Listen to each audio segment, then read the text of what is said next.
Halo semua, selamat datang kembali di channel YouTube saya, Charles Lee. Pada kesempatan kali ini saya akan membahas 3 saham yang menurut saya cukup berpotensi, mungkin bisa dijadikan watchlist untuk besok ya.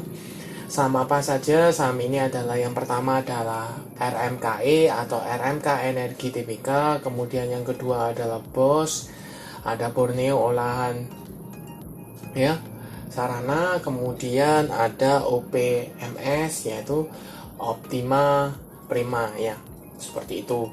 Kenapa saya bahas 3 saham ini? Karena kalau teman-teman cek di Top Gainer ini, beberapa saham yang saya analisa ini mengalami kenaikan cukup tinggi, terutama untuk RMKE-nya, seperti itu. Apakah teman-teman bisa entry besok? Simak video ini sampai selesai. Buat teman-teman yang sudah like, share, dan subscribe channel YouTube saya ucapkan terima kasih banyak atas support dan dukungannya sehingga channel ini bisa berkembang sampai sejauh ini. Nah, buat teman-teman yang baru pertama kali mampir ke channel YouTube saya ucapkan selamat datang, selamat menonton. Semoga informasi yang kami sampaikan melalui video-video yang kami buat bisa bermanfaat buat kawan-kawan semua untuk membantu pengambilan keputusan. Oke, tanpa berpanjang lebar, kita langsung masuk ke pembahasan untuk saham yang pertama. Ada RMK Energi Tbk atau RMKE. Seperti yang teman-teman ketahui, hari ini RMKE mengalami kenaikan hampir 18% ya, ke level 985 atau naik 150 poin ya, seperti itu. Kalau teman-teman cek secara chart, ini jelas masih uptrend ya, karena berada di atas garis EMA 50-nya ya. EMA 50-nya sendiri ada di sekitar 764-765 ya, seperti itu. Kalau teman-teman cek lebih detail, hari ini dia meretest resisten yang sebelumnya terbentuk, yaitu di resisten level 900, level psikologis, dan sempat diretest di tanggal awal-awal Agustus ya, tanggal 8 dan 9-nya, tetapi dia gagal break. Kemudian hari ini dia break. Kenapa saya bilang bisa break? Karena full body candle ya. Body candle-nya cukup solid disertai dengan volume ya. Jadi ini bisa dikatakan dia break dari resisten 900. Kemudian kalau teman-teman cek juga, breaknya ini pun di tengah IHSG-nya koreksi dalam atau terkoreksi seperti itu. Jadi ini sudah confirm di atas 900. Nah, apakah teman-teman bisa entry sekarang? Nanti kita coba cek ya broker summary-nya, apakah kenaikan hari ini disertai dengan akumulasi atau tidak. Tetapi teman-teman perlu sadari bahwa 3 atau rata-rata dalam 1 minggu ini ya, hari Senin itu sektor-sektor energi itu bergerak cukup liar, cukup volatil, mulai dari bumi ya, kemudian energi ya, banyak. Beberapa sektor energi itu mulai digoreng karena sentimennya, komoditas juga ya, batu baranya cukup tinggi, harganya bahkan menyentuh all time high ya. Maka sektor-sektor komoditas energi ini menjadi sektor yang mungkin bisa mendukung atau memberikan cuan buat teman-teman. Jadi salah satunya adalah RMKE energinya, seperti itu. Nah, kalau teman-teman cek ini garis EMA 200-nya belum keluar ya. Sedangkan volume sudah saya singgung di awal, dia cukup tinggi, konfirmasi ya, dia sudah break dari level 900, garis MACD yang tadinya mulai sideways, mulai mengarah ke atas kembali ya, disertai dorongannya ini. Apakah kenaikannya ini disertai dengan akumulasi atau tidak? Kita coba cek broker summary-nya ya. Ini saya buka all ya. Untuk tanggal 7-nya sendiri ini jelas ada akumulasi cukup masif ya, oleh AK, BK, YU, CC, dan XL. Seperti itu. Harga rata-rata ada yang 900, ada yang 850 ya, ada yang 930. Kalau di rata-rata level 900 pun ini sudah floating profit, seperti itu. Nah, kalau saya tarik lebih mundur, let's say di tanggal Senin ya, tanggal 5, teman-teman bisa cek ini masih ada akumulasi cukup masif oleh beberapa broker ya. Kalau teman-teman cek, brokernya kurang lebih sama, yaitu AK, BK, YU, CC, dan XL ya. Jadi ini jelas ada akumulasi cukup masif seperti itu. Nah, apakah ada foreign di sini? Kalau saya lihat ini bukan saham yang dibandari atau di market makeri oleh foreign. Kenapa? Kalau teman-teman cek, ini tidak ada akumulasi maupun distribusi, hanya let's say kita bisa bilang mungkin tukar-tukaran barang atau yang SQ sudah mau keluar, sekarang ditampung oleh AK, BK, seperti itu. Jadi secara foreign ini bukan saham yang dibandari oleh asing, seperti itu. Tetapi kalau dilihat overall-nya memang ada akumulasi, ada yang nampung, seperti itu.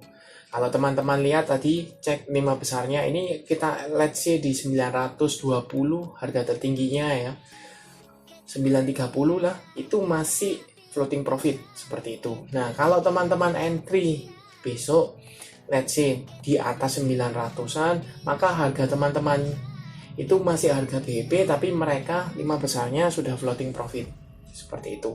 Nah, apakah teman-teman bisa entry besok? Tergantung tujuannya teman-teman. Kalau seandainya IHSG-nya mendukung dan saham RMKI ini tidak memberikan koreksi ya, karena ini sudah dua candle atau 3 candle hijau ya. Let's see, kita lihat di sini 3 candle hijau, maka besoknya rehat seperti itu. 3 candle hijau, besoknya rehat seperti itu. Nah, kalau teman-teman cek pula harga penutupannya ini di 985, dekat dengan area resist psikologis di 1000 seperti itu di sini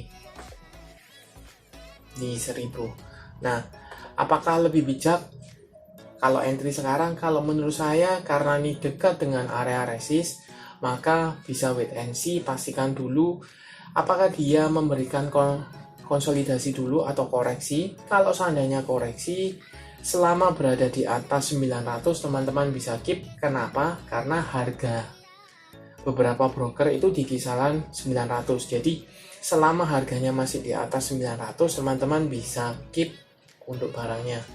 Tetapi kalau seandainya dia breakdown dari level 900 disertai dengan volume mulai distribusi, teman-teman out saja lebih bagus seperti itu. Nah, kalau buat teman-teman yang mau hajar langsung besok, bisa pastikan apabila dia mampu break dari level 1000, maka teman-teman bisa keep untuk profitnya lebih tinggi seperti itu. Tetapi kalau seandainya besok di level 1000 terasa berat ya, area resist overnya dipenuhi terus, lebih baik buang barangnya, tunggu kembali di daerah support seperti itu. Karena saya sendiri sudah punya posisi, sudah ada barangnya, jadi tinggal lihat besok wait and see apakah dia akan mampu breakout atau tidak. Kalau tidak mampu, akan buang barang seperti itu. Oke, itu untuk RMKE. Kita lanjut ke saham kedua, ada BOS atau Borneo Olahan Sarana Sukses ya.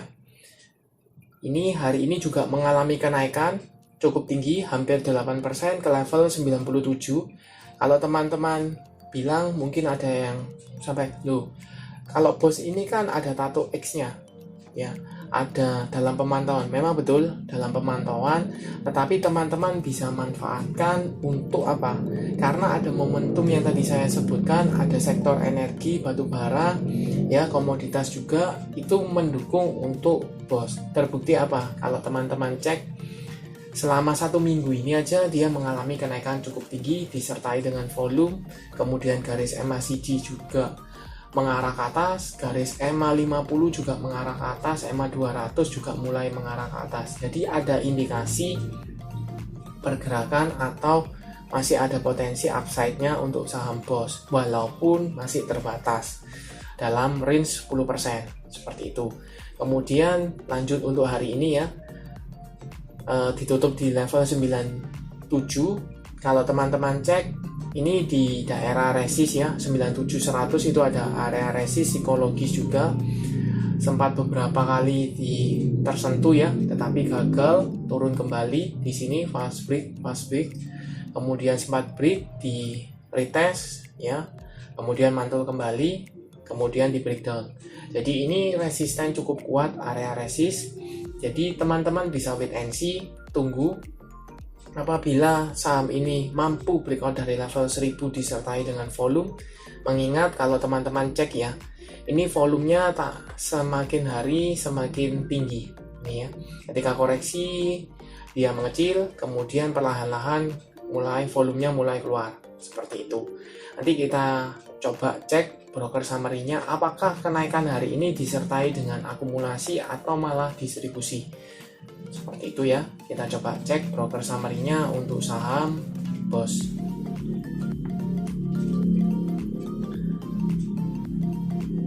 Untuk BOS tanggal 5 sampai dengan tanggal 7 ini ada akumulasi ya oleh XL, BQ, PD, SQ, dan KK. Nah, akumulasinya pun di harga rata-rata 90-an ya. Paling murah 87, sedangkan paling tinggi di 93. Jadi kalau diasumsikan di 90-an ini sudah floating profit. Nah, tetapi teman-teman perlu cermati ya, yang jual ini siapa? Yang mayoritas yang jual ini YP. Ya, antara YP-nya cut loss atau manfaatkan momentum untuk keluar, sell on strength seperti itu, atau dia nyangkut lama mulai buang barang sebagian seperti itu. Jadi perlu teman-teman cross check-kan saja. Ya. Itu untuk BOS hari ini tanggal 5 sampai dengan tanggal 7. Kalau teman-teman cek hari ini sendiri tanggal 7-nya sendiri ya. Dengan value net ini yang beli adalah PD, SQ, XC, XL, dan BQ seperti itu. PD jelas, SQ, XL juga jelas ya, seperti itu. Yang jual YP, KK, MG ya, seperti itu. Jadi ini masih ada potensi antara YP-nya cut loss keluar atau hanya sell on strength seperti itu. Nah, kembali lagi ya, saya ingatkan, kalau mau entry bisa pastikan dulu apabila saham BOS ini mampu break dari level resisten psikologis di 1000 sampai dengan area 97. Kalau seandainya dia tidak mampu, maka ada potensi dia turun kembali. Minimal di sini ada support ya, di daerah 78, 80-an itu ada area support, kemudian ada gap. Kalau saya besarkan di sini, ini ada area gap, walaupun kecil ya, ada gap up seperti itu. Jadi ada potensi kalau dia seandainya gagal, maka menutup dulu gap tersebut seperti itu. Jadi wait and see saja. Kalau memang dia gagal, tunggu kembali di area gap ya. 78 sampai dengan area 82 itu masih mungkin bisa. Teman-teman harus sabar, ketika dapat mungkin targetnya di 97 100 seperti itu. Potensi selalu ada, tinggal teman-teman batasi resikonya saja. Itu untuk BOS. Menurut saya pribadi cukup menarik untuk BOS. Kita lanjut ke OPMS, Optima Prima Metal Sinergi Tbk. Hari ini juga mengalami kenaikan ya, hampir 7% ke level 156, naik 10 poin ya, seperti itu. Ini sebenarnya saya sempat pantau ya. Kenapa? Karena pas di tanggal 5 ya, 5 September dia mau mencoba untuk retest EMA 200-nya ya. EMA 200-nya di 145. Dia body candle-nya full body candle, maksudnya cukup solid. Ada potensi dia break, ternyata besoknya tanggal 6 dia masih tertahan ya. Jadi belum bisa konfirmasi. Kemudian hari ini dia mengalami kenaikan disertai volume, kemudian ditutup di atas EMA 200 ya. Walaupun shadownya masih menyentuh, tetapi ekor atau volumenya konfirmasi dia break. Tetapi sayangnya dia tidak break sekaligus resisten di 150. di sini. Jelas ada area resist di sekitar 156, 160 ini ada area resist yang gagal ditembus juga. Jadi untuk saya pribadi ini cukup menarik apabila dia mampu breakout dari level 160 ya, level 160 164 maksimal. Teman-teman bisa pantau karena ada potensi reversal, perbalikan arah yang tadinya dia cenderungnya downtrend parah, mulai sideways, sekarang mulai minimal uptrend seperti itu. Ini potensi cukup menarik seperti itu. Kita coba cek broker summary-nya ya. Apakah kenaikan dari satu minggu ini dari tanggal 5 sampai dengan tanggal 7 disertai dengan akumulasi atau malah tidak ada akumulasi. Untuk tanggal 5 sampai dengan tanggal 7 ini distribusi ya, distribusi. Jadi dari tanggal 5 sampai dengan tanggal 7 ini disertai dengan distribusi. Jadi kenaikannya, candlenya naik tetapi ada distribusi, bukan akumulasi. Jadi teman-teman perlu waspada. Mungkin saya akan bantu buatkan ya video. Ada 4 tipikal dalam akumulasi ya atau distribusi. Nanti mungkin dalam video lain saya akan bantu buatkan, analisakan. Yang pasti ini adalah markup dengan distribusi. Jadi harganya dinaikkan tetapi dengan distribusi. Seperti itu. Kalau teman-teman cek dengan volumenya yang lebih tinggi ya di tanggal 7-nya sendiri, kita coba cek OPMS. Kenaikan hari ini disertai dengan distribusi oleh MK, PD, YP, XC, HP seperti itu. Yang nampung ada MG, KK, JP, LG dan GR. Jadi kenaikan hari ini tidak disertai dengan akumulasi tetapi dengan distribusi. Jadi perlu hati-hati atau perlu pertimbangkan seperti itu. Kenapa saya bahas OPMS kalau begitu perlu hati-hati? Karena menurut saya cukup berpotensi selama dia mampu breakout dari level 140, teman-teman bisa pantau walaupun dengan distribusi. Jadi yang pasti teman-teman harus lebih disiplin aja ya. Kalau memang masuk area TP kira-kira tidak kuat untuk fast trade ya, scalpingan mungkin. Ketika dia masuk area overnya selalu dipenuhi, over dipenuhi dan bidnya kurang, maka teman-teman buang aja.